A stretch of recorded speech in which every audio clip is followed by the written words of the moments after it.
मित्रांनो, मी आहे आता बारामती कृषी प्रदर्शन 2026 मध्ये. तर आल्या आल्या तुम्हाला तिकीट काढायला लागतं. तिकिटाची किंमत आहे 60 रुपये आणि इथं पार्किंगची पण एकदम व्यवस्थित इकडे तुम्हाला दाखवतो. भरपूर पार्किंग आहे आणि हा बोर्ड आहे. इथून एंट्री करायची आपल्याला. तर चला आतमध्ये जाऊया आणि काय काय आतमध्ये ते तुम्हाला दाखवतो. शेवटपर्यंत व्हिडिओ नक्की बघा. मित्रांनो, आज पब्लिकला यायचं, लय गर्दी जबरदस्त. चला बघा, जिकडं बघावं तिकडं गर्दीच दिस. चुकीचा दिवस निवडला बहुतेक मी.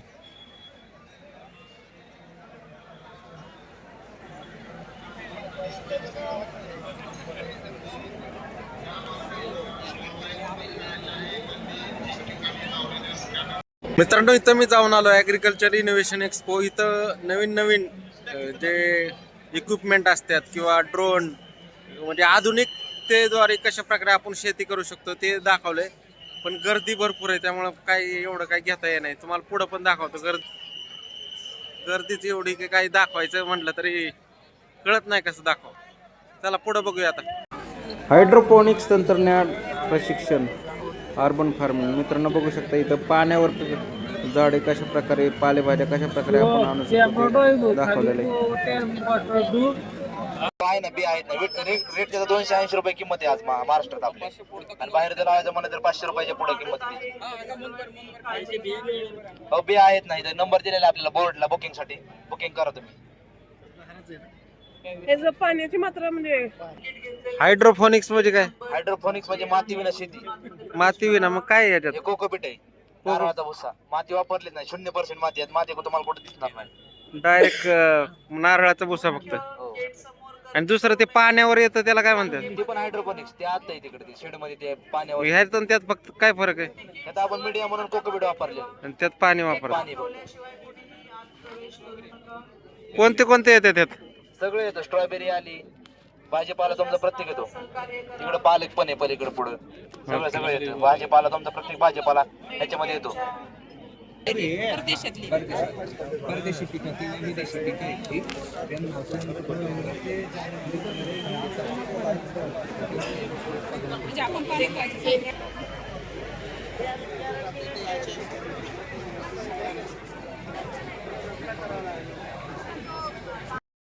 पॉलिकम नेट हाऊस युनिट व्यावसायिक हायड्रोपोनिक्स तंत्रज्ञान. चला बघूया याच्यामध्ये काय आहे.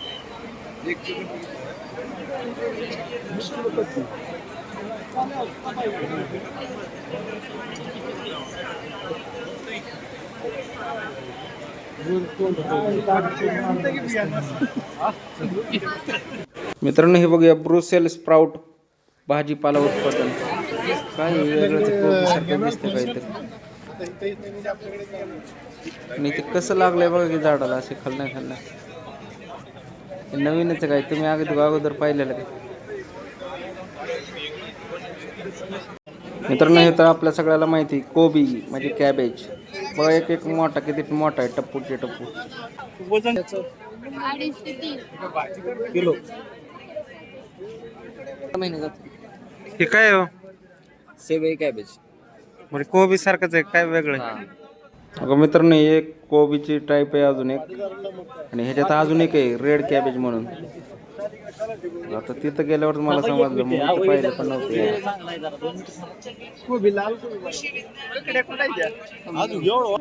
हो हो, हे कुठं वापरतात, कुठं वापरतात ते नाही पाहिलं. जास्त शरीराचा यूज आहे. कशासाठी? कुठं भाज्या करायच्या? नाही भाजी नाही, सलाड करण्यासाठी. सलाड. Pizza burger. ही काय ती? आपली चायनीज व्हरायटी आहे ती जी आहे तुला लाल कोबी आहे का?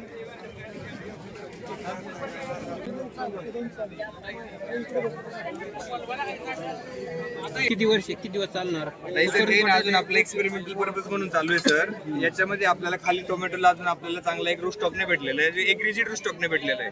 तर त्यामध्ये आपल्याला जेव्हा रिजिड एखादा रूस्टॉक भेटेल तर तेव्हा आपण याचं प्रोडक्शन कमर्शियल करणार आहे. याच्यामध्ये काय होतं सर, खाली जे आपला रूस्टॉक आहे ना, हा टोमॅटो हा बटाट्याचा आहे. मित्रांनो तिथून पुढे गेले की काकडीच्या बागेपाशी आलो आम्ही. आता काकडीच्या बागेची जर माहिती घे. 1 लाख रुपये खर्च येतो एकराला. मित्रांनो तिथलं मला हे एक आवडलं, रोटेटिंग व्हील हायड्रोपोनिक फार्मिंग. म्हणजे ते चाक फिरत राहतंय अशा प्रकारे. आणि प्रत्येक जे लाईनमधले जे बकेट आहेत त्याला पाणी मिळत राहतं. त्यातला जो खालचा पार्ट आहे फक्त 1-1.5 इंच तो पाण्यात बुडतो आणि असंच तो रोटेट होत राहतो. आणि ही मोटर आहे बघा, ह्या मोटरच्या साहाय्याने ते रोटेट होतं आणि प्रत्येक 1 किंवा 1.5 मिनिटांनी प्रत्येक लाईनला पाणी मिळत राहतं. असं फिरत फिरत रोटेटिंग हायड्रोफोबिक फोनिक. पण मित्रांनो ह्याला खर्च लय आहे आधी, पण कमी जागेत जर करायची असेल शेती तर ही चांगली आहे. मित्रांनो ही मका बघू शकतो. मक्याच्या वाढीसाठी ॲझोटोबॅक्ट, PSB, potash, ferrous, sulphur, zinc, ferrous sulphur प्रति एकर 2 लिटर ड्रिंचिंगसाठी वापरले आणि फवारणीसाठी BVM प्रति लिटर 5 ml वापरले. आणि मका बघू शकता चांगली आली, 1 नंबर. मित्रांनो आपल्या घरी जो झाड बनवला जातो ते ह्याच्यापासून बनवलं जातं बघा, झाड बूम अशा प्रकारचे झाड असते, त्याच्यापासून झाड बनवलं जातं. वरती दिसतंय का, ते काढून ते झाडमध्ये भरलं जातं आणि अशा प्रकारे झाड बनलं जातं. तुम्ही बघितलेलं काही आधी झाड? मित्रांनो बघू शकता ही बेडवर कांदा लावलाय. कांदा पण चांगला टप्प्या झालाय. यांनी 7 गुंठ्यात लावलाय, पण प्रति एकर 30 टन कांदा निघू शकतो असं यांनी सांगितलेलं आहे. बेडवर कांदा लावला तर नक्कीच फरक पडतो असं इथं म्हणणं आहे.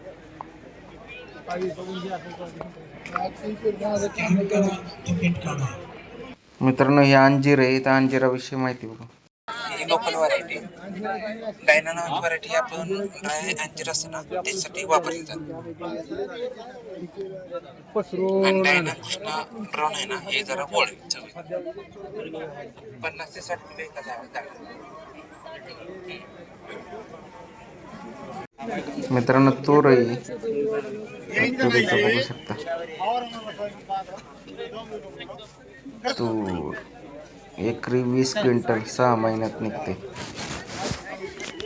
अशा प्रकारे तूर आहे. तूर आजकाल तर हार्वेस्टरनेच करतात. मित्रांनो आता केळी आहे, केळी पण बघू शकता किती उंच आहे, जबरदस्त. 7 बाय 5 फूट 55 टन एकरी माल निघते. मित्रांनो 265 ऊस आहे, 6 बाय 1.5 अशी लागवड आहे याची. 6 फुटाची सरी. बघू शकता हवा खेळती राहण्यासाठी किती मस्त 1 नंबर बनवलंय.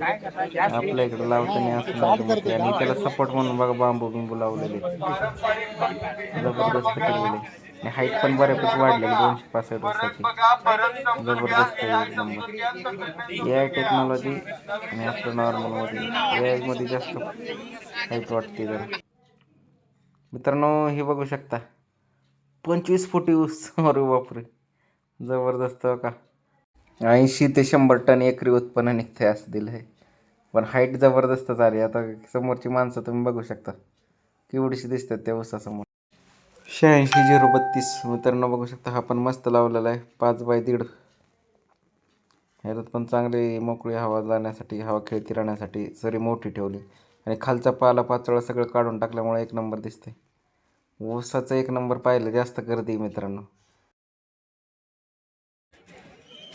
फुलं पण आहेत मित्रांनो इथं वेगवेगळ्या प्रकारची, बऱ्याच प्रकारची फुलं इथं लावलेली आणि टवटवीत 1 नंबर आहे.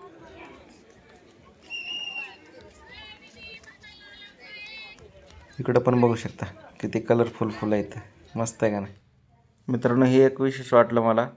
आपली मका जी असते ती 5 कलरमध्ये, हे बघू शकता, पिवळा, लाल, पांढरा, गुलाबी असे बरेच कलर, म्हणजे 5 कलरमध्ये मका उगवती. त्याची माहिती ही बियाणं कुठल्या कलर मध्ये येणार? बी येलो कलर मध्ये येणार. सगळं येलो, त्याला वरती असे लागणार काय? हा परत आणि येणार असं येणार कलर मध्ये. 70 ते 80 दिवस. 5 कलर 3 कलर. मित्रांनो हे फुलं बघू शकता, श्रावणी येलो कलर, म्हणजे श्रावणी येलो म्हणून आहे. आणि फुलं बघा एकदम टप्पुरी. लालिमा बीटरूट म्हणतात त्याला, बीट आहे. आणि ह्या लालिमा का नाव दिलं काय माहिती, व्हरायटी असेल. बघू शकतो एकदम टप्प्याचे टप्पे 1-1.5 किलोचं एकच असला. हळद पीक अशी असते हळद पीक, जमिनीच्या खाली लागते. मित्रांनो फळभाज्या पालेभाज्यांच्या बऱ्याच व्हरायटी इथं पाहायला मिळतात. बघू शकतो वांग,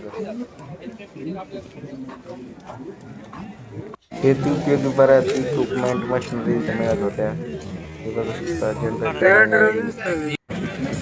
रोटावेटर, JCB, ट्रॅक्टर JCB, बऱ्याच इक्विपमेंट होत्या त्या तुम्ही इथून बाई पण म्हणजे विकत पण घेऊ शकत होता आणि पाहायला पण मिळत होतं. असं भरपूर होतं इथे.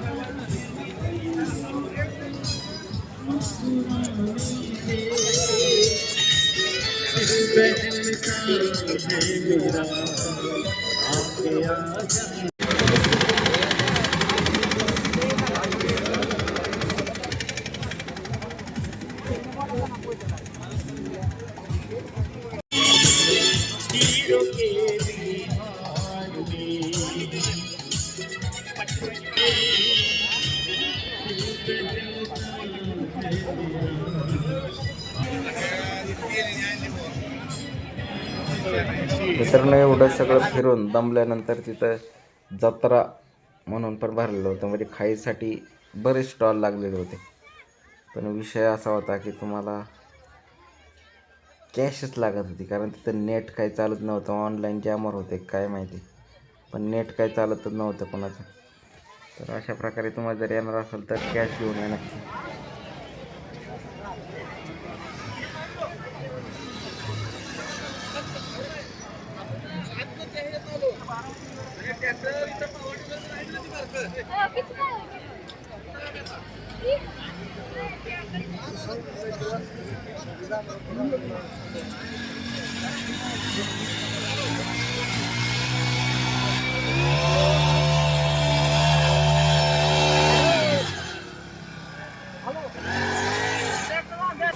आप्पासाहेब पवार पशु पक्षी प्रदर्शन ते आपण दुसऱ्या व्हिडिओमध्ये दाखवणार आहे, कारण व्हिडिओ लय मोठा व्हायला लागला आता.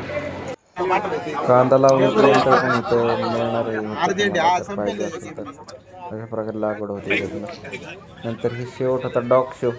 हे काय होतं काय कळलं नाही मला. मग बऱ्याच प्रकारचे कुत्रे इथं लोकांनी आणले होते आणि त्यांचं काय कॉम्पिटिशन होतं तेच कळलं नाही. मित्रांनो तुम्ही जर कृषी प्रदर्शनला येणार आहे तर कॅश घेऊन या, कारण इथं ऑनलाईन काही चालत नाही. नेटवर्क जॅमर आहे का काही कळत नाही असं आहे. आणि पाण्याची पण सुविधा नाही प्यायची वगैरे. काही जे पाणी प्यायचं आहे ते विकत घेऊन प्यायला लागणार आहे असं आहे. म्हणजे सगळा पाणी प्यायची सुविधा कुठंच नाही. तर पैसे जर तुमच्याकडे नसेल तर ऑनलाईन पण नाही होत आहे, पाणी प्यायला पण नाही कुठं देत आहे असं आहे. लय अवघड परिस्थिती होती. पाणी किंवा खायचं असेल तर घेऊन या तुम्ही. तसं ओव्हरऑल ठीकठाक होतं.